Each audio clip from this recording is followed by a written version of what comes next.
Hi everybody, I hope that you are enjoying this beautiful sunny day. But if you're not and you don't have enough science to do, I have something that I thought was kind of fun and maybe you would enjoy it. So I just finished recording the little lecture on minerals and crystals, and I wanted to show you some that I had made. I made 4 different types. I used sugar, I used salt, I used alum, and I used borax. So I'm going to start with the first one. This is the alum crystals that I made. Alum is a mineral that you can get at the grocery store in the spice aisle. It's used for pickling cucumbers and other things, and I just wanted to show you. I have the allium crystal. I have one that is still growing. I hope to make a bigger one, and if I do, I will post pictures of it. You can see this is kind of an irregular mass of crystals. And this was after 5 or 6 hours of growing time. The next crystal I want to show you is the borax crystal. And you guys might have made little borax crystal ornaments before. Borax is a household detergent. Here's my borax crystal.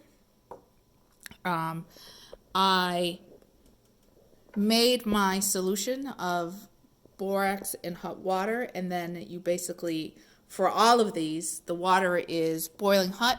You add some amount of your mineral, and as it cools, the mineral comes out of solution.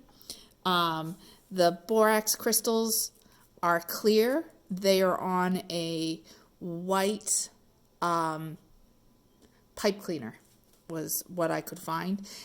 If you used any type of pipe cleaner, then the crystals would then take on the color of that pipe cleaner. You might have made these in kindergarten or in the lower grades as like a Christmas tree ornament.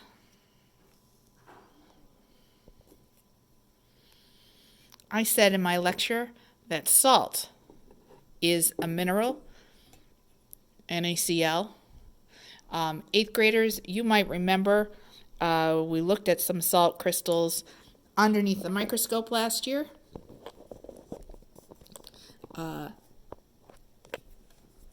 These are not that big. It's a little hard to see. I'll take some pictures with my camera and post them. But if you recall, the salt crystals underneath the microscope were very square and organized. These are also salt crystals, and these are really big and square. I made these with 4 cups of water and 1 cup of salt. And as you can see, they've got a nice square crystalline structure. Now, here's the type of crystal that I'm sure you are all going to want to make. The last kind I made is with sugar.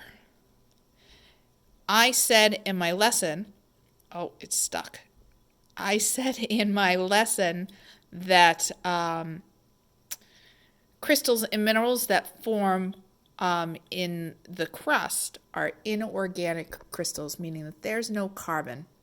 Sugar, on the other hand, is a substance that we can get to form crystals, and it has a lot of carbon. If you recall, that sugar is C6H12O6. So that means every molecule of sugar has 6 carbons, 12 hydrogens, and 6 oxygens. And I made this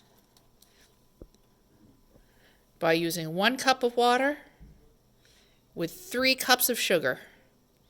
And as you can see, there's more sugar in the bottom of my jar. If you decided that you wanted to make some of this, it is absolutely okay to eat.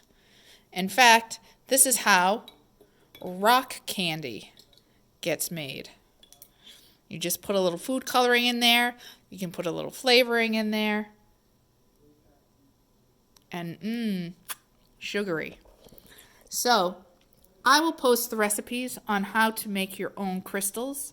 Most of the crystals appeared within 5 to 6 hours after I started the solution going. And I will post pictures, close-up pictures as well. As I said, again, this is not going to be a lab. It's just kind of a fun, cool activity. Can I make my own crystals? See you guys.